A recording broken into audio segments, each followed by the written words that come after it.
Assalamualaikum warahmatullahi wabarakatuh. Selamat datang di channel Pesugihan Berantai, tempat di mana kisah-kisah gelap, perjanjian terlarang, dan rahasia dunia tak kasat mata perlahan kami ungkap satu persatu. Di sini, kalian tidak hanya mendengar cerita, tapi juga akan menyaksikan bagaimana manusia bisa berubah demi kekayaan, kekuasaan, bahkan balas dendam. Namun ingat, tidak semua yang kalian dengar di channel ini bisa dijelaskan dengan logika, dan tidak semua yang terlihat benar-benar nyata. Siapkan diri kalian, kosongkan pikiran, dan jangan pernah menonton sendirian di tengah malam. Karena bisa jadi ada sesuatu yang ikut mendengarkan bersama kalian. Selamat menyaksikan. Angin Laut Madura masih terasa dalam ingatan Hadi, meski tubuhnya kini berdiri di tanah Bekasi yang panas dan penuh debu jalanan. Pagi itu, matahari belum terlalu tinggi, tapi keringat sudah membasahi keningnya. Ia berdiri di depan sebuah bangunan kecil yang masih setengah jadi, toko kelontong miliknya. Bangunan itu sederhana, dindingnya dari bata yang belum sepenuhnya diplester. Pintu depan hanya berupa rolling door bekas yang ia beli murah dari pasar loak. Di sampingnya, ada jendela kecil yang akan ia gunakan untuk melayani pembeli. Hadi menarik napas panjang. Mulai dari sini lagi, gumamnya pelan. Ia bukan orang kaya. Ia datang dari Madura hanya dengan tabungan seadanya dan tekad yang keras. Di kampung halamannya, hidupnya tidak mudah. Ia sudah terbiasa bekerja sejak kecil, dari membantu orang tua hingga merantau ke kota lain untuk mencari penghasilan. Bekasi bukan pilihan pertama, tapi seseorang yang dikenalnya pernah berkata, "Di sana banyak orang butuh sembako. Kalau kamu rajin, pasti bisa hidup." Dan Hadi percaya itu. Awal yang sederhana. Hari-hari pertama di Bekasi terasa berat. Hadi harus menyelesaikan tokonya sendiri. Ia mengangkat karung semen, memasang rak kayu, hingga mengecat bagian depan agar terlihat lebih menarik. Tak ada yang membantunya. Kadang, saat malam tiba dan tubuhnya terasa sangat lelah, ia hanya duduk di lantai toko yang masih kosong, ditemani lampu redup dan suara jangkrik dari semak-semak sekitar. Namun, ada satu hal yang selalu ia pegang. Ia tidak boleh gagal. Karena kalau gagal, ia tidak punya tempat untuk kembali. Toko kelontong Sumber Rejeki. Setelah berminggu-minggu bekerja keras, akhirnya toko itu siap dibuka. Hadi memberi nama tokonya Sumber Rejeki. Nama yang sederhana, tapi penuh harapan. Di dalam toko, rak-rak mulai terisi. Ada mie instan, beras, gula, kopi saset, sabun hingga jajanan anak-anak. Semuanya ia susun rapi. Hari pertama buka, Hadi bangun lebih pagi dari biasanya. Ia menyapu halaman, merapikan barang, lalu membuka rolling door dengan perasaan campur aduk. Degup jantungnya terasa lebih cepat. "Semoga ada yang beli," katanya dalam hati. Awalnya, sepi. Orang-orang hanya lewat, melihat sekilas, lalu pergi. Tapi menjelang siang, seorang ibu berhenti di depan toko. "Mas, ada gula?" tanyanya. Hadi langsung tersenyum. "Ada, Bu. Mau berapa?" Itu adalah pembeli pertamanya. Dan dari situlah semuanya mulai berjalan. Mulai dikenal warga. Hari demi hari berlalu. Pelan tapi pasti, toko Hadi mulai dikenal warga sekitar. Ia bukan hanya menjual barang, tapi juga bersikap ramah. Ia selalu menyapa setiap orang yang datang, bahkan mengobrol ringan. "Anaknya sehat ya, Bu? Kerjanya masih di pabrik, Pak." Hal-hal kecil seperti itu membuat orang merasa nyaman. Anak-anak juga senang datang ke tokonya. Mereka membeli permen atau jajanan murah. Kadang Hadi memberi bonus 1-2 permen. "Ini buat kamu, jangan bilang ibu ya," katanya sambil tersenyum. Anak-anak itu tertawa senang. Tak butuh waktu lama, toko Sumber Rejeki mulai ramai. Tetangga sekitar. Di sebelah toko Hadi ada rumah kecil milik Pak Karte, seorang pria tua yang ramah tapi tegas. Ia sering duduk di kursi bambu depan rumahnya sambil memperhatikan lingkungan sekitar. Suatu sore, Pak RT menghampiri Hadi. "Kamu orang baru di sini ya?" tanyanya. "Iya Pak, Dari Madura, jawab Hadi sopan. Pak RT mengangguk. Kerja yang benar ya, di sini banyak macam orang. Hadi hanya tersenyum. Insya Allah Pak. Tapi ia merasa ada sesuatu dalam nada suara Pak RT, seperti ada peringatan yang tidak diucapkan secara langsung. Suasana kampung. Kampung tempat Hadi tinggal bukanlah tempat yang sepenuhnya buruk. Banyak orang baik di sana. Namun ada juga sisi gelap yang tidak terlihat oleh orang luar. Pada malam hari, suasana berubah. Warung kopi di ujung jalan menjadi ramai. Suara motor keluar masuk. Tawa keras terdengar hingga larut malam. Beberapa pria sering berkumpul di sana. Wajah mereka tidak asing bagi warga, tapi juga tidak sepenuhnya disukai. Mereka adalah preman kampung. Orang-orang tahu, tapi memilih diam. Bisikan peringatan. Suatu malam, seorang pelanggan setia Hadi, Pak Darko, berbisik pelan saat berbelanja. Hadi, kamu harus hati-hati. Hadi mengkerenyit. Hati-hati kenapa, Pak? Pak Darto melihat ke kanan dan kiri, memastikan tidak ada yang mendengar. Di sini, ada yang suka minta uang keamanan. Hadi terdiam sejenak. Maksudnya, preman, Pak? Pak Darto mengangguk pelan. Iya, semua pedagang biasanya diminta. Hadi tidak langsung menjawab. Ia hanya berkata, oh begitu ya Pak. Tapi di dalam hatinya, ia mulai berpikir. Prinsip hidup Hadi.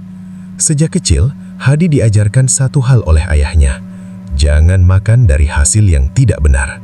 Bagi Hadi, bekerja keras adalah harga diri. Ia rela lelah asal hasilnya halal dan jujur. Mendengar tentang uang keamanan, hatinya langsung menolak. Kalau saya kasih, itu bukan rezeki, pikirnya. Namun ia juga bukan orang bodoh. Ia tahu dunia tidak selalu berjalan sesuai prinsip. Ada kalanya orang baik harus berhadapan dengan hal buruk. Bayangan masa lalu. Malam itu, setelah menutup toko, Hadi duduk sendiri di dalam. Lampu redup menerangi ruangan kecil itu. Suara jangkrik terdengar jelas. Pikirannya melayang jauh, kembali ke Madura. Ia teringat masa mudanya, masa yang tidak pernah ia ceritakan pada siapapun. Tentang seseorang, tentang sebuah ajaran, tentang sesuatu yang seharusnya ia tidak sentuh lagi. Hadi menutup mata sejenak. Sudah, itu sudah lewat, bisiknya. Ia mencoba mengusir ingatan itu. Pertanda awal.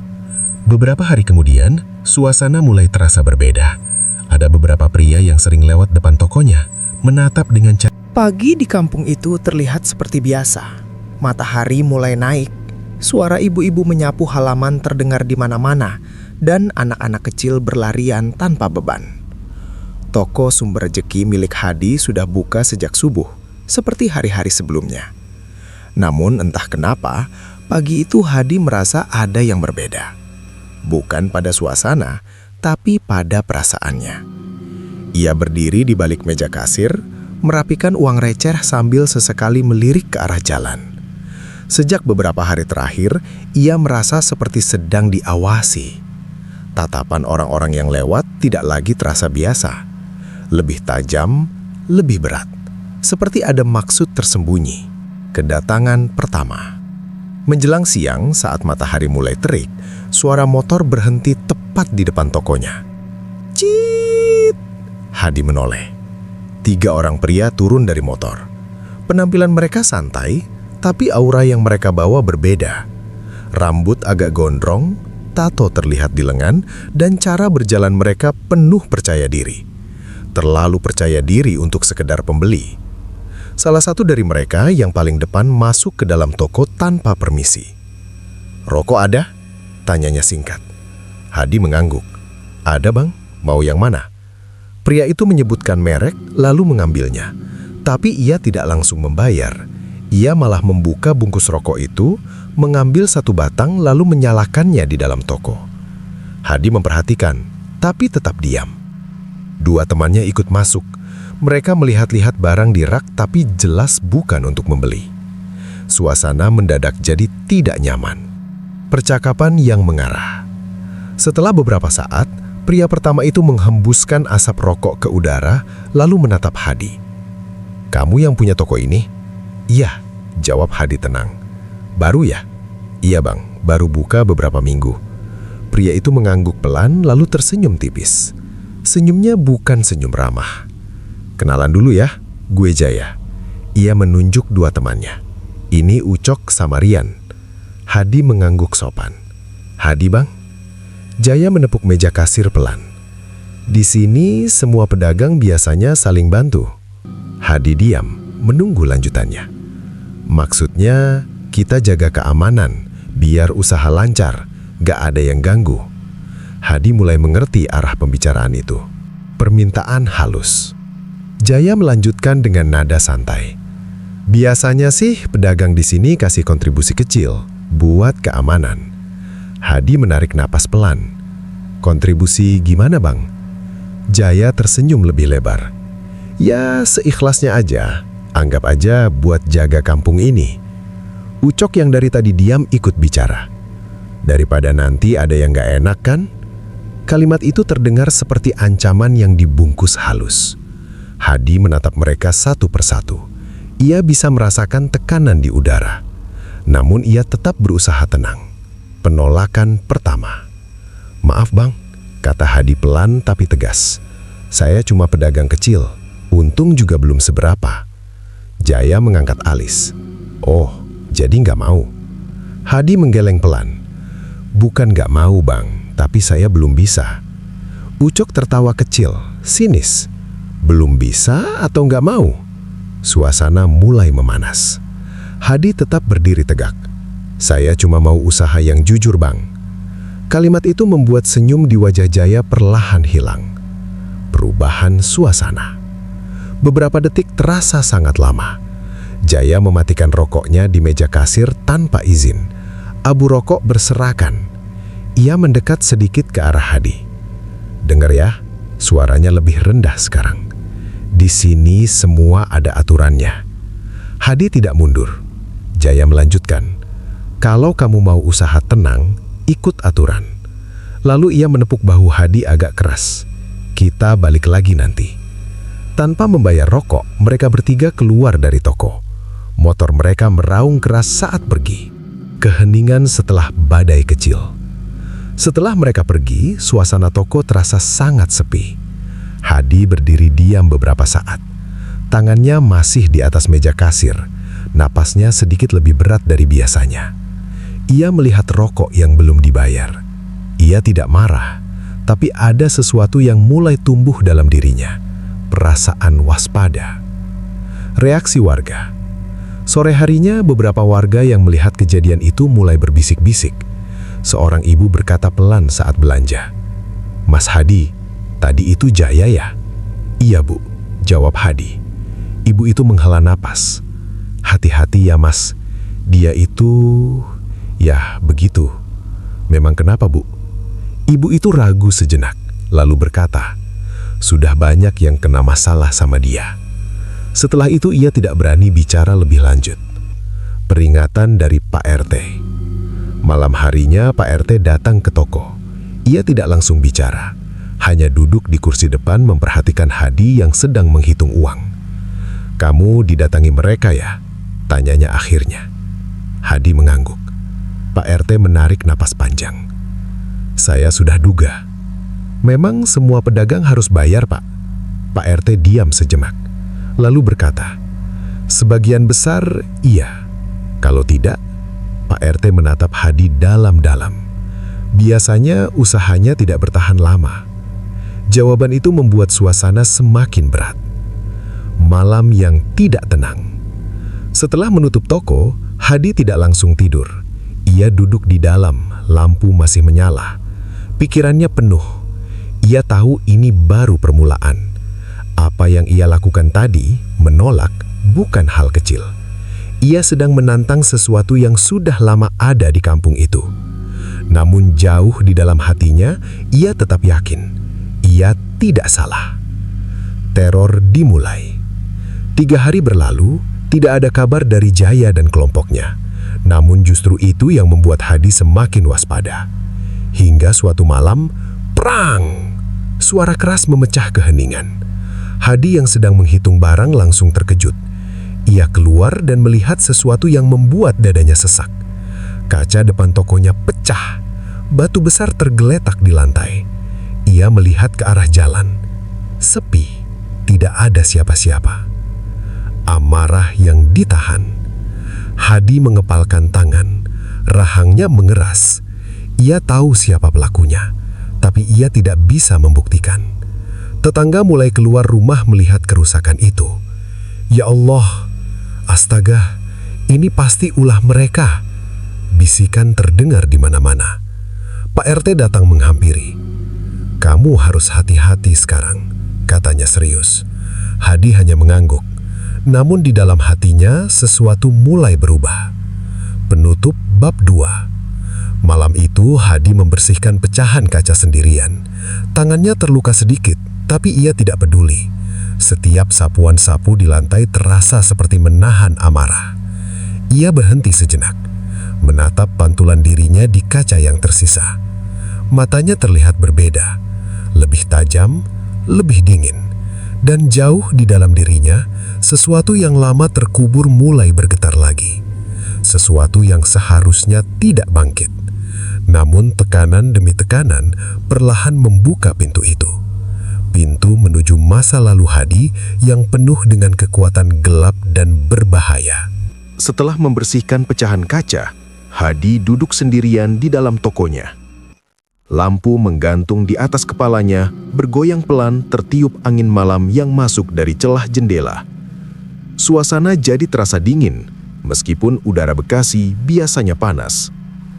Tangannya masih memegang sapu, tapi pikirannya sudah jauh ke tempat lain. Tatapannya kosong.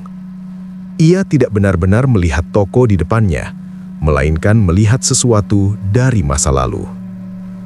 Ingatan yang mulai kembali. Suara batu yang menghancurkan kaca tadi seperti membuka pintu yang selama ini ia tutup rapat. Perlahan, kenangan itu muncul lagi. Tentang kampungnya di Madura, tentang masa mudanya, dan tentang seseorang yang mengubah hidupnya selamanya. Hadi menutup mata. Napasnya berat. Kenapa harus sekarang? Bisiknya pelan. Pemuda yang berbeda. Dulu, Hadi bukan seperti sekarang. Ia memang berasal dari keluarga sederhana, tapi ia dikenal sebagai pemuda yang keras kepala dan berani, bahkan terlalu berani. Di kampungnya, ia sering terlibat masalah, bukan karena ia jahat, tapi karena ia tidak suka diperlakukan semena-mena. Kalau ada yang menindas, ia melawan. Kalau ada yang mengganggu, ia tidak diam. Sifat itu membuatnya disegani, tapi juga ditakuti. Pertemuan dengan orang tua misterius. Suatu malam, saat Hadi masih berusia sekitar 20 tahun, ia mengalami kejadian yang tidak pernah ia lupakan. Ia sedang berjalan pulang dari ladang, melewati jalan sepi di pinggir rawa. Malam itu gelap, hanya diterangi cahaya bulan. Tiba-tiba, ia melihat seseorang duduk di bawah pohon besar. Seorang lelaki tua. Pakaiannya sederhana, tapi ada sesuatu yang aneh dari sosok itu. Tatapannya tajam, seolah bisa melihat isi hati. Hadi berhenti. Lagi cari jalan pulang, tanya orang tua itu. Suaranya pelan, tapi jelas. Hadi mengernyit. Memang kenapa, Pak? Orang tua itu tersenyum tipis. Kamu punya amarah besar, tapi belum tahu cara menggunakannya. Kalimat itu membuat Hadi terdiam. Awal sebuah ajaran. Sejak malam itu, Hadi sering bertemu dengan orang tua tersebut. Namanya tidak pernah disebutkan. Orang-orang di kampung hanya mengenalnya sebagai orang pintar yang tinggal di pinggir rawa. Banyak yang takut mendekat, tapi Hadi justru tertarik. Ia merasa ada sesuatu yang bisa ia pelajari. Ilmu yang tidak biasa. Suatu malam, orang tua itu berkata, ada ilmu yang bisa membuatmu tidak mudah jatuh. Hadi menatap serius. Ilmu apa, Pak? Orang tua itu diam sejenak, lalu menjawab pelan. Rawa rontek. Nama itu terdengar asing, tapi juga berat, seolah menyimpan sesuatu yang tidak biasa. Penjelasan yang menggetarkan. Orang tua itu menjelaskan dengan suara rendah. Ilmu ini bukan untuk sembarang orang. Orang yang mempelajarinya harus siap dengan konsekuensinya. Hadi mengangguk. Apa kelebihannya, Pak? Tubuhmu tidak akan mudah kalah. Bahkan saat kamu terluka, kamu bisa bangkit lagi. Hadi terdiam. Seperti tidak bisa mati, tanyanya. Orang tua itu tersenyum tipis. Semua yang hidup pasti mati, tapi ilmu ini bisa menunda itu. Jawaban itu membuat bulu kuduk Hadi merinding. Syarat yang berat. Namun ilmu itu tidak gratis. Ada syarat yang harus dipenuhi. Orang tua itu berkata, kamu harus kuat, bukan hanya tubuh, tapi juga batin. Hadi mengangguk. Apa saja syaratnya, Pak? Orang tua itu menatapnya dalam-dalam. Kamu harus berani menghadapi rasa sakit, bahkan saat tubuhmu ingin menyerah. Hadi tidak gentar. Baginya, rasa sakit bukan hal baru. Latihan yang menyiksa. Latihan dimulai, bukan latihan biasa. Hadi harus menjalani puasa, tirakat, dan berbagai ujian fisik. Ia pernah disuruh duduk diam di tengah rawa saat malam, ditemani suara hewan liar dan kegelapan. Ia juga pernah diminta berdiri berjam-jam tanpa bergerak, meski tubuhnya gemetar. Yang paling berat adalah saat ia harus menahan rasa sakit. Orang tua itu pernah melukai tangannya dengan benda tajam. Rasakan, jangan lari dari rasa itu, katanya. Hadi menahan sakit itu tanpa berteriak. Perubahan dalam diri. Seiring waktu, Hadi mulai berubah. Tubuhnya menjadi lebih kuat, refleksnya lebih cepat. Tapi bukan itu yang paling terasa. Yang berubah adalah pikirannya. Ia menjadi lebih dingin, lebih tenang, tapi juga lebih berbahaya. Rahasia ilmu rawa rontek. Setelah berbulan-bulan latihan, orang tua itu akhirnya berkata, sekarang kamu sudah siap, tapi ingat, ilmu ini hanya akan benar-benar aktif saat kamu berada di ambang batas. Maksudnya? Tanyanya. Ketika tubuhmu hampir tidak sanggup lagi, itulah saat ilmu ini bangkit. Hadi mengangguk. Dan satu lagi, lanjut orang tua itu, jangan gunakan ilmu ini untuk hal yang tidak perlu. Kesalahan yang terjadi. Namun Hadi yang masih muda tidak sepenuhnya mengerti. Suatu hari, ia terlibat pertengkaran dengan seorang pria di kampung. Pertengkaran itu berubah menjadi perkelahian. Hadi yang sudah memiliki kemampuan lebih, tanpa sadar menggunakan kekuatannya. Ia menyerang dengan cepat dan keras. Pria itu tidak mampu melawan, dan kejadian itu berakhir buruk. Sejak saat itu, Hadi mulai dijauhi. Penyesalan. Hadi merasa bersalah. Ia tidak ingin menjadi orang yang ditakuti. Ia hanya ingin hidup tenang. Ia kembali menemui orang tua itu. Saya tidak mau pakai ilmu ini lagi, katanya. Orang tua itu hanya mengangguk. Itu pilihanmu. Tapi ingat, ilmu ini tidak benar-benar hilang. Ia hanya tidur. Kembali ke masa kini. Hadi membuka mata. Napasnya terasa berat. Ia kembali melihat tokonya di Bekasi. Kaca yang pecah, masalah dengan preman, semua itu seperti bayangan dari masa lalu yang kembali. Ia menunduk. Ternyata aku tidak bisa lari, gumamnya. Di luar suara motor terdengar lagi. Hadi menoleh. Dari kejauhan, ia melihat beberapa orang berdiri di bawah lampu jalan. Siluet mereka tidak asing. Salah satunya terlihat seperti Jaya. Mereka tidak mendekat, hanya berdiri, memperhatikan, seolah menunggu sesuatu. Penutup bab 3. Malam semakin larut. Hadi berdiri di dalam toko, menatap ke arah luar. Perasaannya tidak lagi sama seperti dulu. Jika sebelumnya ia hanya seorang pedagang, sekarang ia mulai sadar. Ia mungkin harus menjadi sesuatu yang pernah ia tinggalkan. Sesuatu yang berbahaya, sesuatu yang gelap. Ilmu rawa rontek yang dulu ia kubur, perlahan mulai bangkit kembali dalam dirinya. Dan kali ini, bukan untuk latihan, tapi untuk bertahan hidup. Hadi membuka rolling door tokonya seperti biasa. Tapi pikirannya tidak setenang hari-hari sebelumnya. Suara besi yang bergesekan terdengar panjang dan kasar, seolah mencerminkan suasana hatinya. Ia berdiri sejenak di depan toko, melihat ke jalan yang mulai ramai oleh aktivitas warga. Orang-orang lewat seperti biasa. Ada yang menyapa, ada juga yang hanya melirik sekilas. Namun, ada satu hal yang tidak bisa ia abaikan.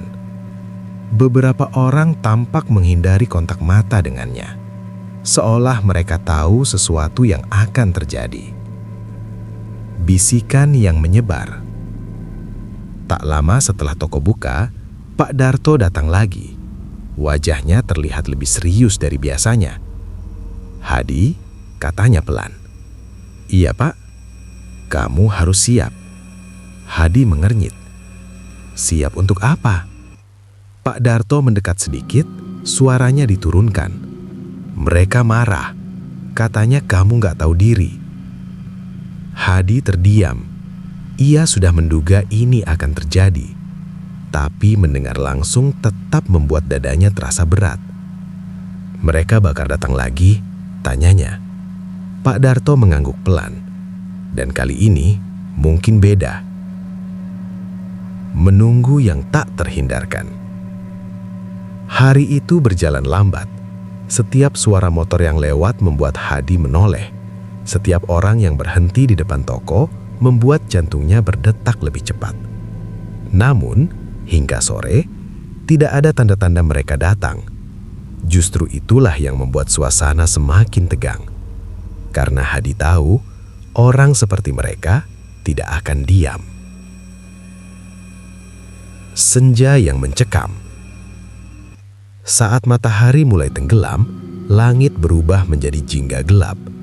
Lampu-lampu jalan mulai menyala satu persatu. Hadi menyalakan lampu tokonya. Beberapa pelanggan terakhir datang dan pergi. Suasana mulai sepi. Dan di saat itulah, suara motor terdengar lagi. Bukan satu, tapi beberapa. Kedatangan kedua.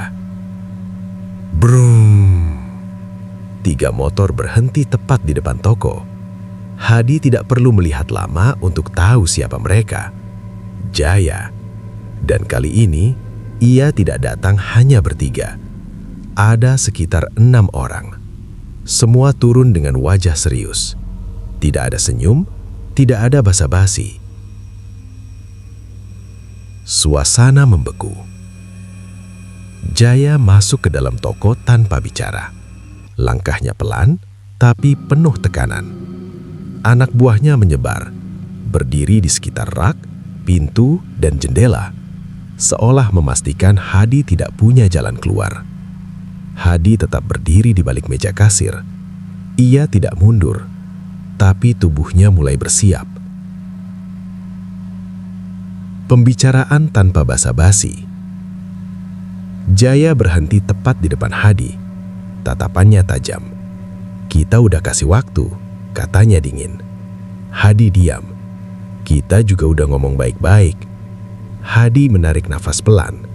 "Iya bang, saya ingat." "Terus?" tanya Jaya. Hadi menatapnya langsung. "Saya belum bisa." Jawaban itu membuat suasana langsung berubah. Awal kekerasan. Salah satu anak buah Jaya langsung maju. "Kurang ajar loh," katanya sambil mendorong bahu Hadi. Hadi terdorong sedikit, tapi tidak jatuh. Ia menahan diri. Ia masih mencoba tidak terpancing. Jaya mengangkat tangan, memberi isyarat agar anak buahnya berhenti. Namun, wajahnya sudah berubah. Tidak ada lagi kesabaran. Tamparan yang memicu segalanya. Tanpa peringatan, Jaya menampar Hadi. Plak. Suara itu keras. Kepala Hadi sedikit terlempar ke samping. Beberapa detik, hening. Tidak ada yang bergerak. Hadi perlahan kembali menatap Jaya. Matanya berubah. Bukan marah, tapi dingin.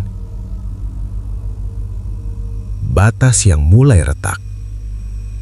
"Aku sudah bilang baik-baik," katanya pelan. Jaya tertawa kecil.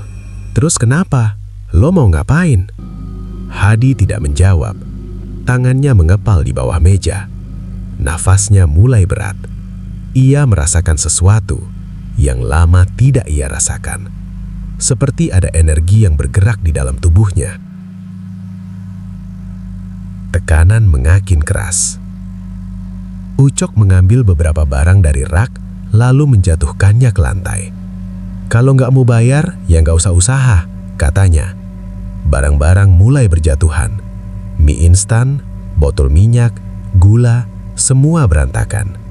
Hadi melihat itu. Dadanya mulai panas.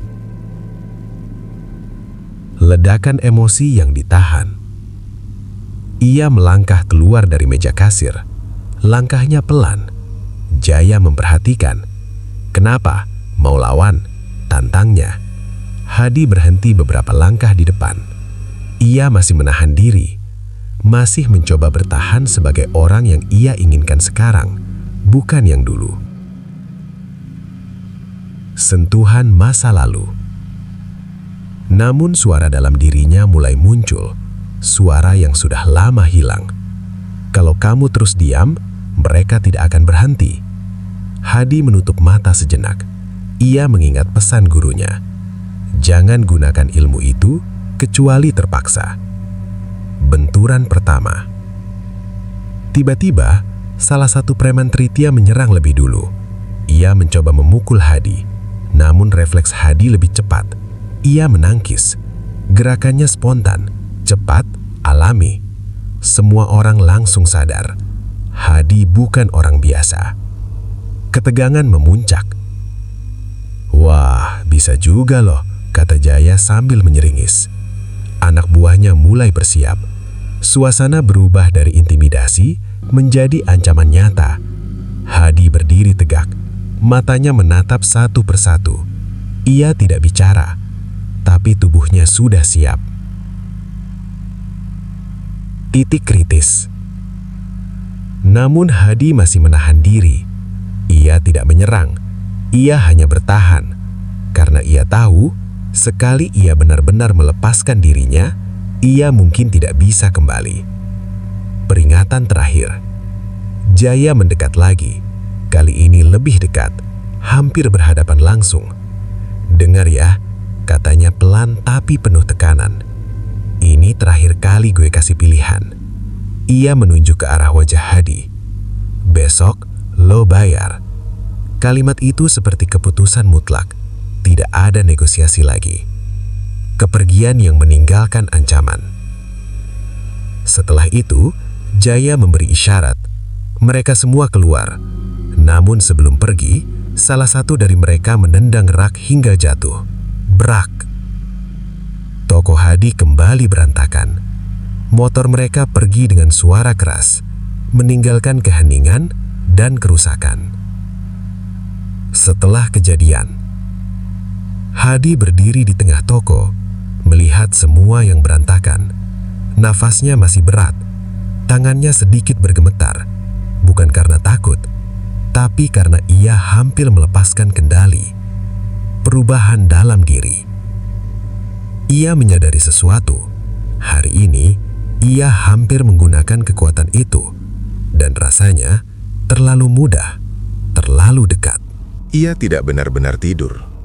Tubuhnya memang berbaring di atas kasur tipis di belakang toko, tapi matanya terus terbuka menatap langit-langit yang kusam. Setiap kali ia memejamkan mata, bayangan kejadian tadi kembali muncul. Tamparan Jaya, barang-barang yang dijatuhkan, tatapan merendahkan, dan yang paling mengganggu, perasaan di dalam dirinya saat itu. Perasaan yang hampir lepas. Pagi yang sunyi. Pagi datang tanpa semangat. Biasanya Hadi sudah sibuk sejak subuh, tapi hari itu ia sedikit terlambat membuka toko. Tubuhnya terasa berat, bukan karena lelah, tapi karena pikirannya penuh. Ia membuka rolling door perlahan. Suara gesekan besi terdengar panjang. Beberapa warga lewat, tapi tidak banyak yang menyapa seperti biasa. Mereka hanya melihat sekilas, lalu berjalan lagi. Kabar kejadian semalam sudah menyebar, dan semua orang tahu hari ini akan jadi penentuan. Suasana berubah. Sejak pagi, toko tidak seramai biasanya. Hanya beberapa pelanggan yang datang. Itu pun mereka terlihat buru-buru. seolah tidak ingin terlalu lama berada di sana. Pak Darto datang lagi, tapi kali ini ia tidak banyak bicara. "Hati-hati ya," hanya itu yang ia ucapkan sebelum pergi. Hadi mengangguk pelan. Ia tidak menyalahkan mereka. Dalam situasi seperti ini, orang lebih memilih aman, menunggu dengan tegang. Waktu berjalan lambat. Setiap detik terasa panjang. Jam dinding di toko berdetak keras. Tik, tok, tik, tok. Hadi berdiri di balik meja kasir. Matanya sesekali melirik ke jalan. Hari sudah siang, lalu sore, tapi mereka belum datang. Namun justru itu yang membuat suasana semakin menekan. Karena Hadi tahu, mereka pasti akan datang. Awal malam yang mencekam. Langit mulai gelap, lampu toko dinyalakan, jalan mulai sepi. Dan tepat saat itulah, suara motor kembali terdengar. Kali ini lebih banyak, lebih keras. Kedatangan yang berbeda. Brem. 4 motor berhenti di depan toko. Total ada 8 orang. Jaya turun paling depan. Namun yang berbeda malam ini, beberapa dari mereka membawa senjata. Ada yang memegang kayu, ada yang menyelipkan pisau, dan 1 orang terlihat membawa celurit kecil. Tanpa basa-basi, mereka langsung masuk. Tidak ada pembicaraan panjang, tidak ada senyum. Jaya berdiri di depan Hadi. "Udah siap?" tanyanya dingin. Hadi menarik napas pelan. Ia tahu, tidak ada jalan mundur. "Saya nggak punya apa yang kalian mau," jawabnya. Kalimat itu seperti menyalakan api. Serangan pertama. Tanpa aba-aba, salah satu preman langsung menyerang. Ia mengayunkan kayu ke arah Hadi. Brak. Hadi menghindar. Kayu itu menghantam meja kasir. Suasana langsung kacau. Pertarungan dimulai. 2 orang lainnya ikut maju. Salah satu mencoba memukul, yang lain menendang. Hadi bergerak cepat. Refleksnya jauh lebih baik dari orang biasa. Ia menangkis, menghindar, dan sesekali membalas. Namun jumlah mereka terlalu banyak. Luka pertama. Dalam kekacauan itu, 1 serangan berhasil mengenai Hadi. Pisau kecil menyayat lengannya. Sret. Darah langsung keluar. Hadi mundur beberapa langkah. Napasnya terhenti sejenak.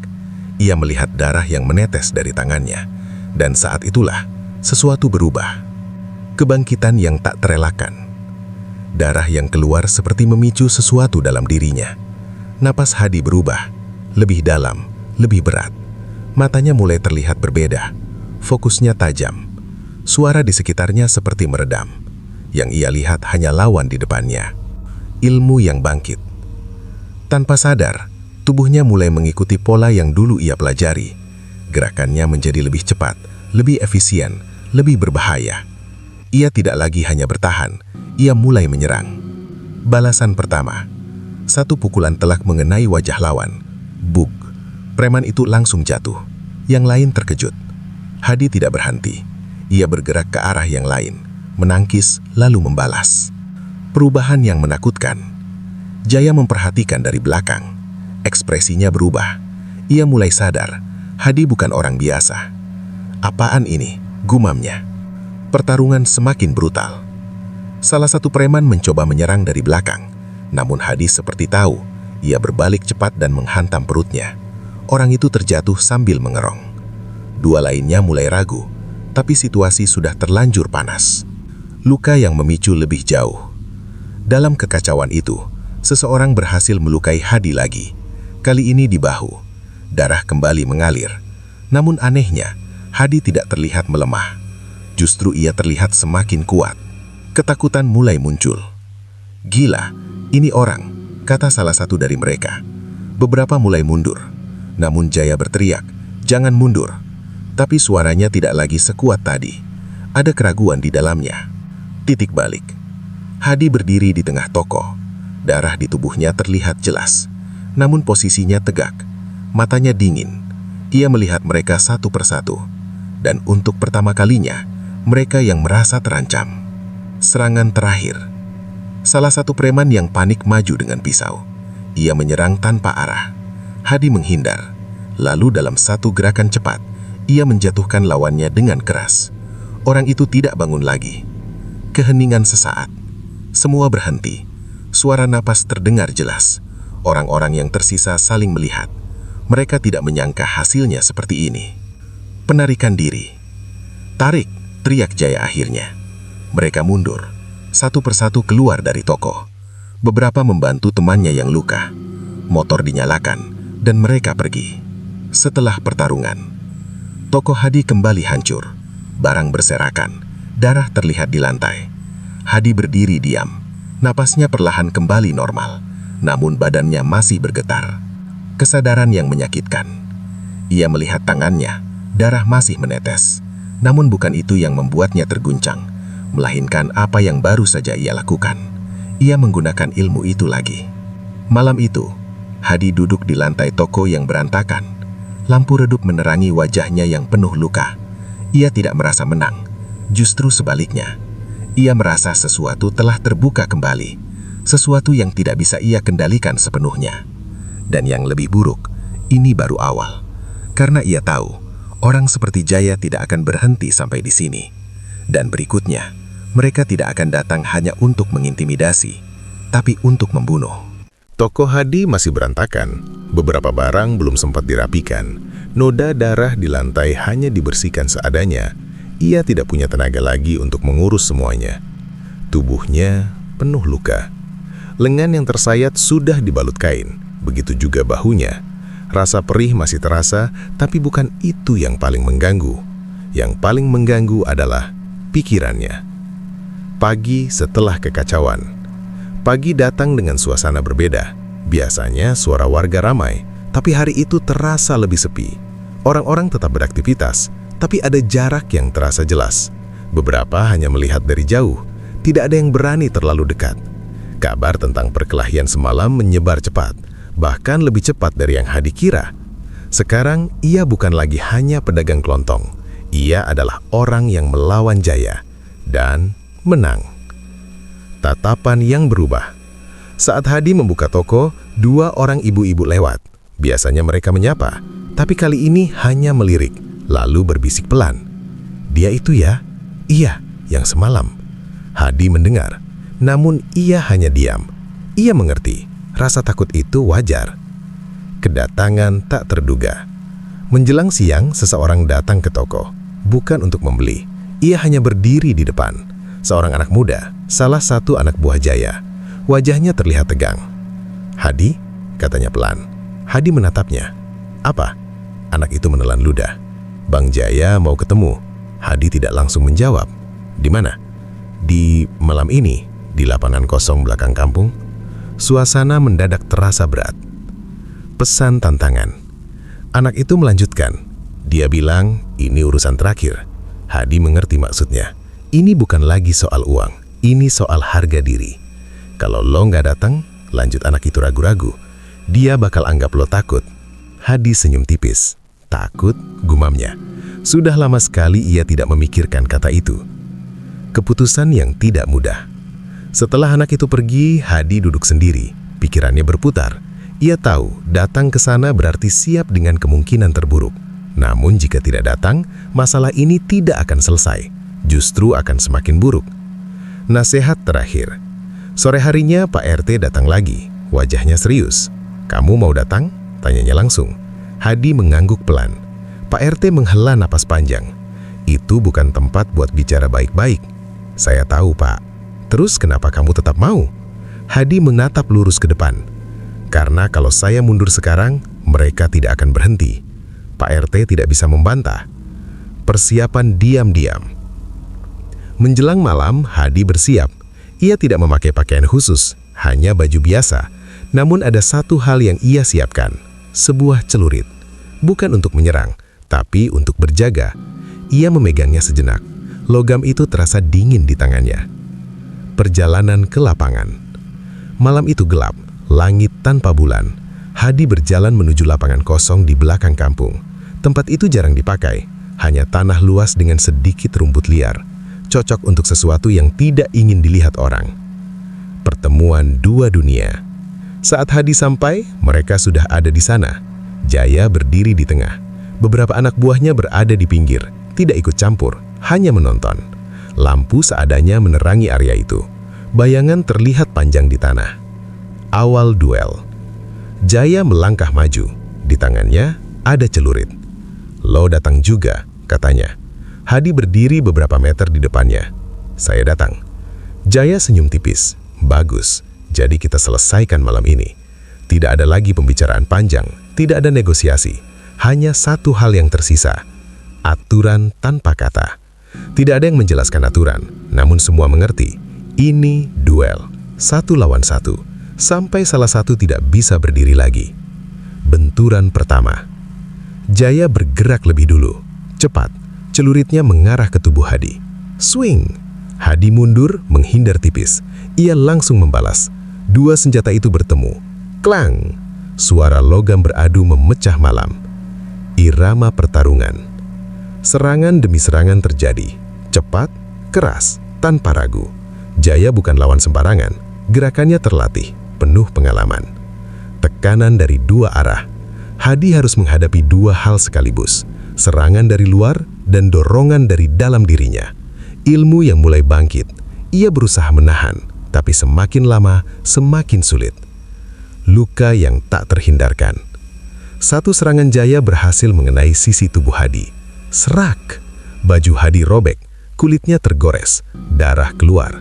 Hadi mundur, napasnya berat. Senyum Jaya. Jaya tersenyum puas.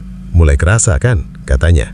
Ia merasa unggul, namun ia tidak tahu luka itu justru memicu sesuatu. Perubahan kedua. Hadi berdiri tegak lagi. Darah masih mengalir, namun matanya berubah. Lebih fokus, lebih dingin. Napasnya stabil.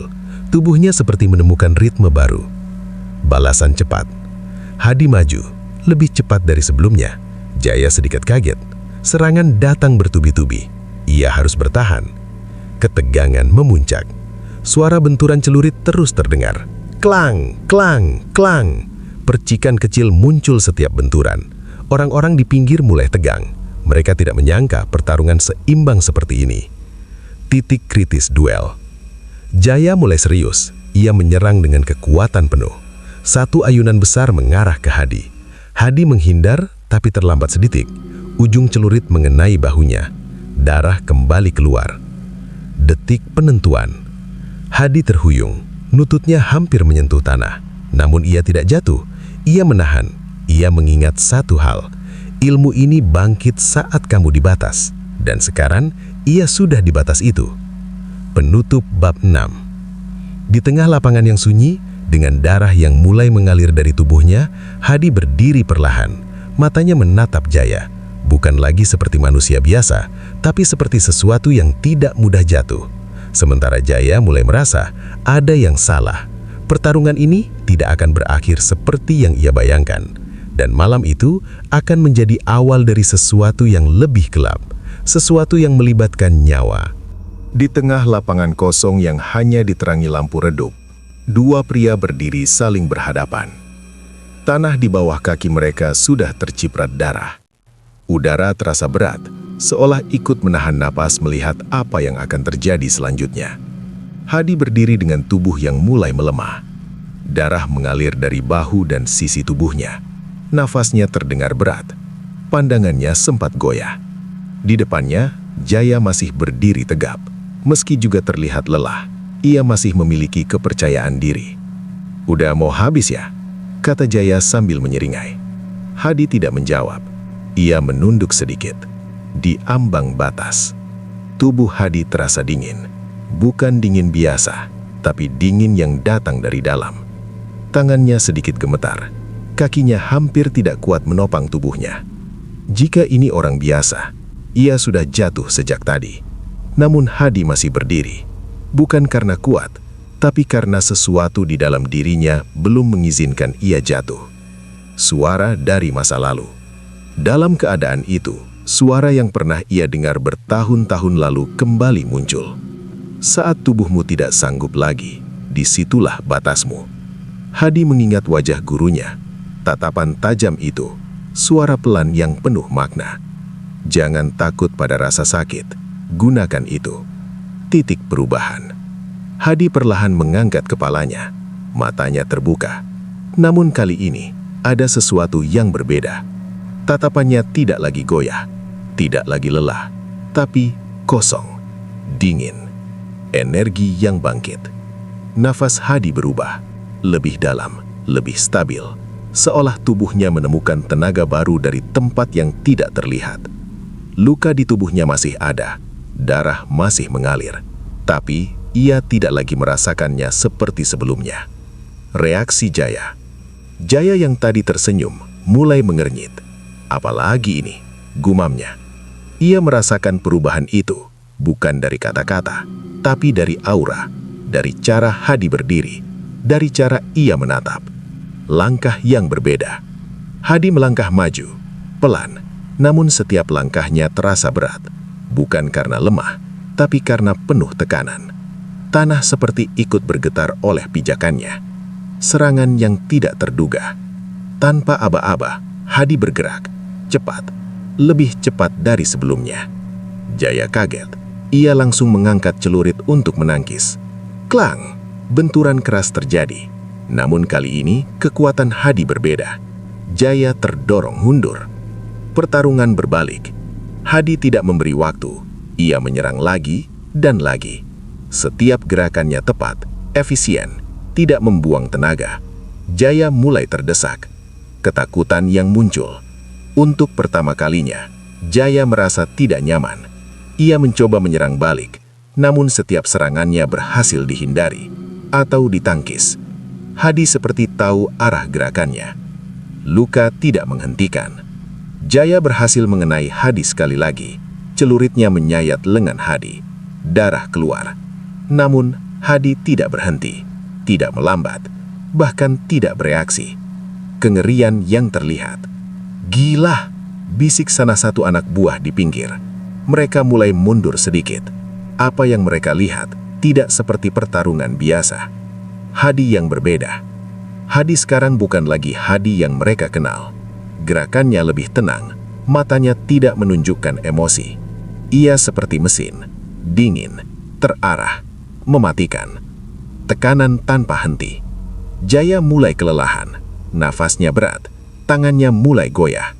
Sementara Hadi tetap stabil, seolah luka-luka itu tidak berpengaruh. Detik-detik penentuan.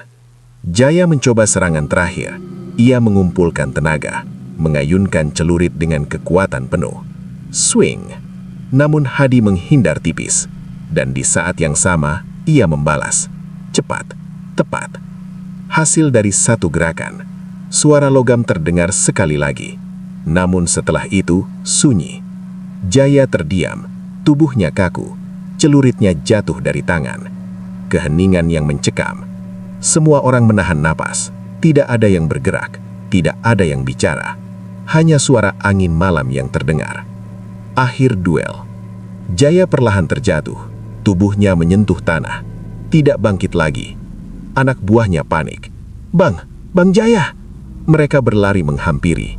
Namun semuanya sudah jelas. Pertarungan itu sudah berakhir. Hadi setelah pertarungan. Hadi berdiri diam, matanya masih kosong. Nafasnya perlahan kembali normal. Beberapa detik kemudian, tubuhnya goyah. Ia hampir jatuh, namun ia masih bertahan. Kesadaran yang kembali. Perlahan, kesadaran Hadi kembali seperti semula. Matanya berkedip. Ia melihat sekeliling, melihat orang-orang, melihat tubuh di tanah. Dan akhirnya, ia mengerti apa yang terjadi. Beban yang datang. Hadi tidak merasa menang, tidak ada rasa puas. Yang ada hanyalah hening, berat, dan kosong. Ia menatap tangannya, masih memegang celurit. Tangannya gemetar. Penutup bab 7. Malam itu berakhir dengan sunyi, tanpa sorak, tanpa kemenangan. Hanya jejak pertarungan dan satu nyawa yang hilang. Hadi berjalan perlahan meninggalkan tempat itu. Tubuhnya penuh luka, namun luka di dalam dirinya jauh lebih dalam. Ia tahu apa yang terjadi malam ini tidak bisa dibalik. Dan yang lebih ia takuti, bukan orang-orang di kampung itu lagi, tapi dirinya sendiri. Karena ilmu yang ia bangkitkan ternyata lebih kuat dari yang ia ingat. Dan sekarang ia tidak tahu apakah ia masih bisa mengendalikannya. Meski orang-orang sudah bubar dari lapangan, bayangan kejadian tadi masih melekat kuat di kepala mereka. Kabar tentang duel antara Hadi dan Jaya menyebar seperti api yang tersulut angin. Cepat, liar, tidak terbendung. Dan yang paling mengejutkan, Jaya kalah. Kepanikan di lokasi. Beberapa anak buah Jaya masih berada di lapangan saat Hadi pergi. Mereka mengelilingi tubuh Jaya yang tergeletak di tanah. Wajah mereka penuh panik. Tidak ada lagi kesombongan seperti sebelumnya. "Bang, bangun!" Salah satu dari mereka mengguncang bahunya. Tidak ada respon. Yang lain mencoba memastikan, namun hasilnya sama. Sunyi. Mereka saling pandang, dan disitulah kenyataan itu benar-benar terasa. Malam yang berubah arah. Salah satu dari mereka langsung mengambil ponsel. "Kita harus bawa ke rumah sakit," katanya Panip. Beberapa lainnya mengangkat tubuh Jaya ke motor. Gerakan mereka tergesa-gesa, tidak teratur. Mesin motor dinyalakan. Malam yang tadinya sunyi berubah menjadi kacau. Namun jauh di dalam hati mereka sudah tahu Hadi di tengah jalan pulang. Sementara itu, Hadi berjalan sendirian. Langkahnya pelan, tubuhnya lelah. Setiap langkah terasa berat, seolah tanah menariknya ke bawah. Tangannya masih sedikit gemetar, bukan karena takut, tapi karena apa yang baru saja terjadi.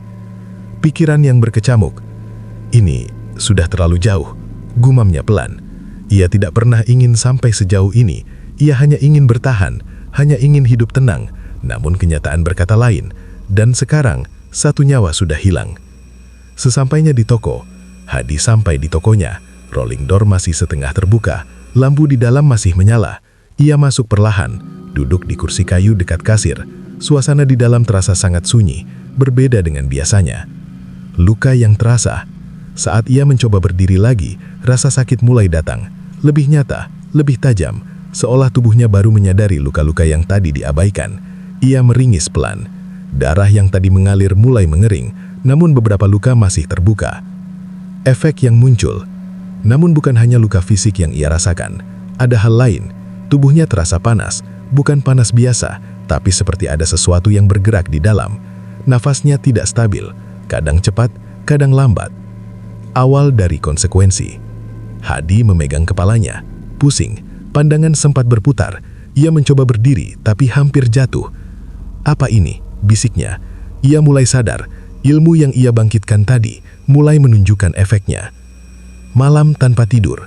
Malam itu, Hadi tidak bisa tidur sama sekali. Setiap kali ia menutup mata, bayangan pertarungan muncul. Suara benturan celurit, wajah Jaya, dan momen terakhir itu terus berulang. Suara dalam mimpi. Di antara sadar dan tidak, ia seperti mendengar suara yang pernah ia kenal. Ilmu ini punya harga. Hadi membuka mata, nafasnya cepat. Ia tahu suara itu, suara gurunya.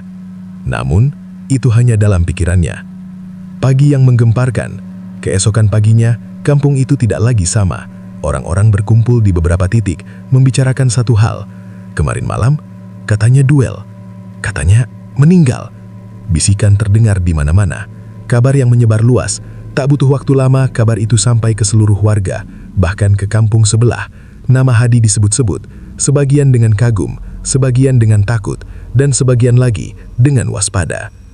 Kedatangan aparat. Menjelang siang, beberapa orang berpakaian resmi datang ke kampung. Mereka mencari informasi. Beberapa warga ditanya, namun seperti biasa, tidak banyak yang berani bicara. Pak RT kembali mendatangi toko Hadi. Wajahnya lebih serius dari sebelumnya. "Kamu tahu kan, ini sudah bukan urusan kecil," katanya. Hadi mengangguk pelan. "Saya tahu, Pak." Pak RT menatapnya lama. "Kamu harus hati-hati sekarang." Jarak dari warga. Sejak kejadian itu, suasana berubah drastis. Toko Hadi menjadi sepi, bukan karena tidak butuh barang, tapi karena takut. Orang-orang mulai menjaga jarak. Anak-anak tidak lagi datang seperti dulu. Kesendirian yang nyata. Hadi duduk sendiri di dalam toko. Rak-rak masih berisi barang, tapi tidak ada pembeli, tidak ada suara, hanya keheningan. Pertanyaan dalam diri. Ia mulai bertanya pada dirinya sendiri.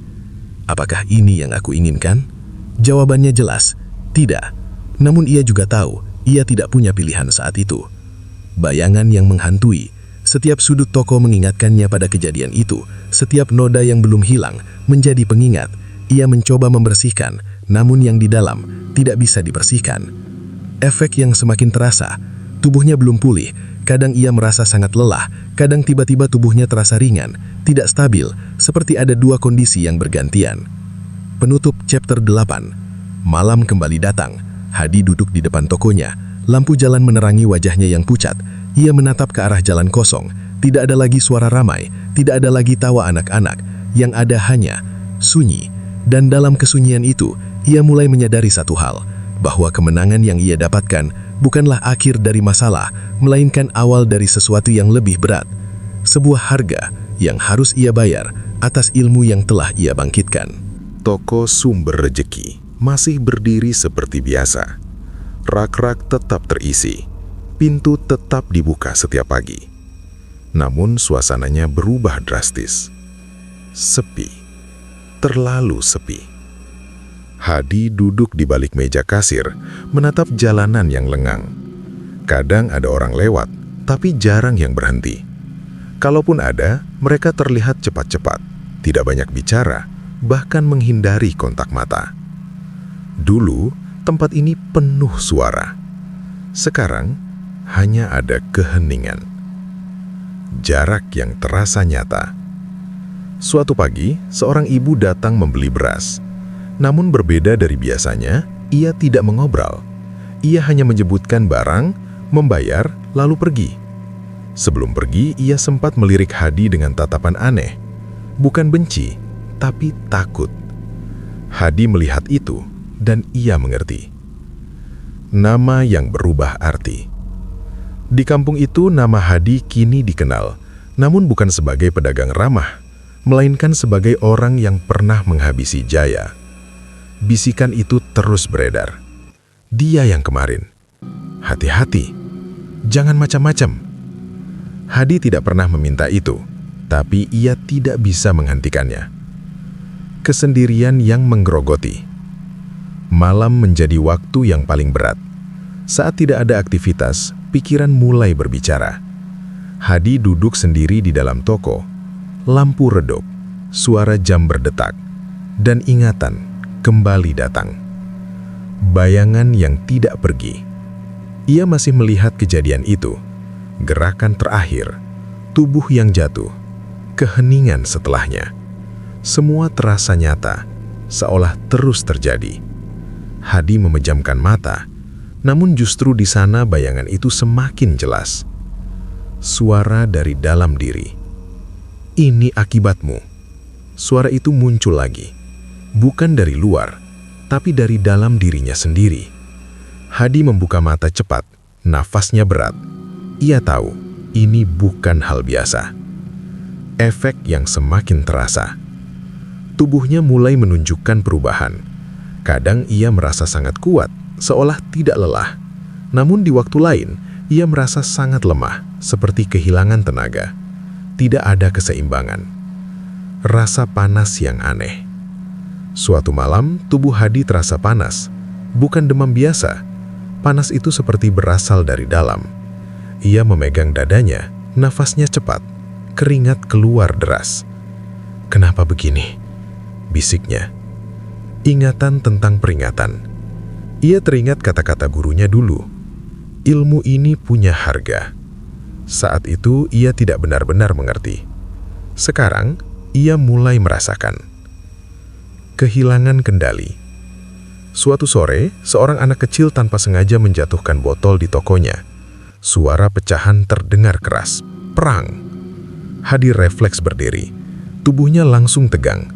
Matanya menatap tajam ke arah anak itu. Anak kecil itu ketakutan. Ia hampir menangis. Momen yang menyadarkan. Beberapa detik, Hadi tidak bergerak. Namun tatapannya berbeda, seperti bukan dirinya. Lalu perlahan, ia tersadar. Ia menarik nafas panjang. "Tidak apa-apa," katanya pelan. Anak itu langsung lari keluar. Ketakutan pada diri sendiri. Setelah itu, Hadi duduk kembali. Tangannya gemetar. Bukan karena marah, tapi karena takut. Takut pada dirinya sendiri. "Kalau aku tidak bisa kontrol," gumamnya. Kalimat itu tidak selesai, namun maknanya jelas. Tubuh yang tidak stabil. Hari berikutnya, Hadi mencoba beraktivitas seperti biasa, namun tubuhnya sering tiba-tiba lemas. Kadang ia harus duduk lama hanya untuk menenangkan diri, Namun di waktu lain, ia merasa terlalu kuat, seperti energinya berlebih. Gangguan dalam pikiran. Tidak hanya tubuh, pikirannya juga mulai terganggu. Ia sering melamun, sering kehilangan fokus. Kadang ia merasa seperti ada yang mengawasi, tapi tidak ada siapa-siapa. Mimpi yang sama. Setiap malam, mimpi itu datang. Lapangan kosong, pertarungan, dan momen terakhir. Namun dalam mimpi, semuanya terasa lebih gelap, lebih sunyi, lebih berat. Pertemuan dengan Pak RT. Suatu malam, Pak RT datang lagi. Ia duduk di depan toko, melihat Hadi lama. "Kamu kelihatan beda," katanya. Hadi hanya senyum tipis. "Cuma capek, Pak." Pak RT menggeleng pelan. "Bukan cuma capek. Nasihat yang terlambat. Kamu harus cari jalan keluar. Kalau dibiarkan, ini bisa jadi masalah lebih besar." Hadi terdiam. Ia tahu itu benar. Tapi ia tidak tahu harus mulai dari mana. Keinginan untuk pergi. Malam itu, setelah Pak RT pergi, Hadi duduk sendiri. Ia melihat sekeliling tokonya, tempat yang ia bangun dengan susah payah, tempat yang seharusnya jadi sumber hidupnya. Namun sekarang justru menjadi tempat yang mengingatkannya tentang semuanya. Pertanyaan terakhir, "Apa aku harus pergi?" gumamnya. Pertanyaan itu sederhana, namun jawabannya tidak mudah. Pergi berarti meninggalkan semuanya, tapi tinggal berarti menghadapi sesuatu yang belum tentu bisa ia kendalikan. Kesadaran yang datang. Akhirnya Hadi menyadari satu hal. Masalah ini bukan lagi tentang preman, bukan lagi tentang kampung, tapi tentang dirinya sendiri, tentang ilmu yang ia bangkitkan. Penutup bab 9. Malam itu terasa lebih sunyi dari biasanya. Hadi berdiri di depan toko, menatap jalan yang kosong. Angin malam berhembus pelan. Ia menarik nafas dalam, dan untuk pertama kalinya, ia benar-benar mengakui sesuatu dalam dirinya, bahwa ilmu rawa rontek bukan hanya memberinya kekuatan, tapi juga mengambil sesuatu dari dirinya, perlahan, tanpa ia sadari. Dan jika ia tidak segera mengambil keputusan, maka yang akan hilang berikutnya mungkin bukan hanya ketenangannya, tapi dirinya sendiri. Langit terlihat cerah, tapi tidak membawa rasa hangat bagi Hadi. Ia berdiri di depan toko sumber rejeki, menatap bangunan kecil yang selama ini menjadi tempatnya bertahan hidup. Cat di dinding mulai kusam. Rak-rak di dalam masih terisi, tapi tidak lagi ramai oleh pembeli. Semua terasa seperti sudah selesai. Keputusan yang berat. Malam sebelumnya, Hadi tidak tidur. Ia duduk sendirian, memikirkan semuanya. Tentang perjalanan hidupnya, tentang kejadian di kampung ini, tentang ilmu yang kembali ia gunakan. Dan akhirnya, ia mengambil keputusan. Ia harus pergi. Bukan karena takut pada orang, bukan karena tekanan warga, tapi karena ia sadar, jika ia tetap di sini, keadaan tidak akan membaik. Justru bisa semakin buruk. Bukan untuk orang lain, tapi untuk dirinya sendiri. Mengemas kenangan, Hadi mulai membereskan tokonya. Ia tidak menjual semua barang. Sebagian ia berikan ke tetangga yang masih mau menerima. Sebagian lagi ia tinggalkan. Setiap barang yang ia pegang mengingatkannya pada awal ia datang ke tempat ini. Kedatangan Pak RT terakhir. Saat Hadi sedang membereskan, Pak RT datang. Ia melihat kondisi toko. "Kamu mau pergi?" tanyanya. Hadi mengangguk. "Iya, Pak." Pak RT terdiam sejenak. "Sudah yakin?" Hadi menarik napas pelan. Ini yang terbaik. Percakapan singkat yang dalam. Pak RT duduk di kursi depan. "Kamu sebenarnya orang baik," katanya. Hadi mensenyum tipis. "Saya cuma salah jalan sebentar, Pak." Pak RT menggeleng pelan. "Kadang hidup memang membawa kita ke jalan yang tidak kita pilih. Permintaan maaf tanpa kata. Beberapa warga yang lewat melihat Hadi. Sebagian hanya melihat, sebagian lagi mendekat. Seorang ibu berkata pelan, "Mas, hati-hati di jalan ya." Hadi mengangguk. Tidak banyak kata, tapi cukup. Perpisahan dengan tempat itu. Menjelang sore, semua sudah siap. Tas kecil berisi barang pribadi sudah di tangan. Hadi berdiri di depan toko untuk terakhir kalinya. Ia melihat papan nama, Sumber Rejeki. Ia tersenyum tipis. Nama itu masih sama, tapi perjalanan di dalamnya sudah selesai. Langkah meninggalkan Bekasi. Hadi berjalan menjauh. Langkahnya pelan, namun pasti. Ia tidak menoleh lagi, karena ia tahu, kalau ia menoleh, mungkin ia akan ragu. Perjalanan pulang. Perjalanan menuju Madura terasa panjang. Sepanjang jalan, Hadi lebih banyak diam. Melihat keluar jendela. Membiarkan pikirannya mengalir. Ia tidak mencoba melupakan. Ia hanya mencoba menerima tujuan yang sebenarnya. Ia tahu kemana ia harus pergi. Bukan sekadar pulang kampung, tapi mencari seseorang. Orang yang dulu mengajarinya. Orang yang mungkin bisa membantunya sekarang. Pertemuan yang dinanti. Beberapa hari kemudian, Hadi sampai di kampung lamanya. Tidak banyak yang berubah. Udara terasa lebih tenang, lebih familiar. Namun langkahnya tidak berhenti di rumah. Ia langsung menuju tempat lama. Pinggir rawa. Kembali ke awal. Tempat itu masih ada. Pohon besar itu masih berdiri. Dan di bawahnya, seorang lelaki tua duduk seperti dulu.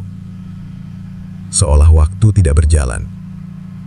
Pertemuan dua waktu. Hadi mendekat. Langkahnya pelan. Lelaki tua itu membuka mata. Tatapannya masih sama. Dalam. Tajam. "Kamu kembali," katanya pelan. Hadi menunduk. "Iya, saya kembali." Pengakuan yang jujur. Hadi duduk di depannya. Ia tidak menyembunyikan apapun. Ia menceritakan semuanya. Tentang Bekasi, tentang perkelahian, tentang kematian, dan tentang efek yang ia rasakan. Semua keluar, tanpa ditahan. Jawaban yang sudah ada. Setelah Hadi selesai, lelaki tua itu diam sejenak. Lalu berkata, "Kamu sudah tahu jawabannya. Bahkan sebelum kamu datang ke sini." Hadi terdiam. Ia memang tahu, tapi ia butuh mendengarnya. Harga yang harus dibayar. Ilmu itu tidak pernah gratis. Lanjut lelaki tua itu. "Kamu sudah menggunakannya, maka kamu harus siap dengan harganya." Hadi mengangguk pelan. "Apa saya masih bisa melepaskannya?" Harapan yang tersisa. Lelaki tua itu menatapnya lama. "Bisa, tapi tidak mudah." Hadi tidak ragu. "Saya siap." Awal penebusan. "Kalau begitu, kamu harus mulai dari awal lagi. Bukan untuk belajar kekuatan, tapi untuk melepaskannya." Hadi mengangguk pelan. Ia siap. Hari itu menjadi awal yang baru. Bukan sebagai petarung, bukan sebagai orang yang kuat, tapi sebagai seseorang yang ingin kembali menjadi dirinya sendiri. Penutup cerita. Di bawah pohon tua di pinggir rawa, Hadi duduk diam. Angin berhembus pelan. Suara alam terdengar jelas. Untuk pertama kalinya setelah sekian lama, ia merasa sedikit tenang. Perjalanannya belum selesai. Tapi setidaknya, ia sudah memilih arah yang benar. Pesan yang tersisa. hidup tidak selalu berjalan sesuai keinginan. Kadang kita dipaksa menghadapi hal yang tidak kita cari. Namun setiap pilihan selalu punya konsekuensi. Dan kekuatan tidak selalu berarti kemenangan. Karena kadang yang paling sulit adalah mengalahkan diri sendiri.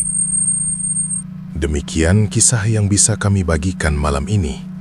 Semoga cerita ini bisa menjadi pelajaran bahwa setiap jalan pintas yang ditempuh manusia selalu memiliki harga yang harus dibayar.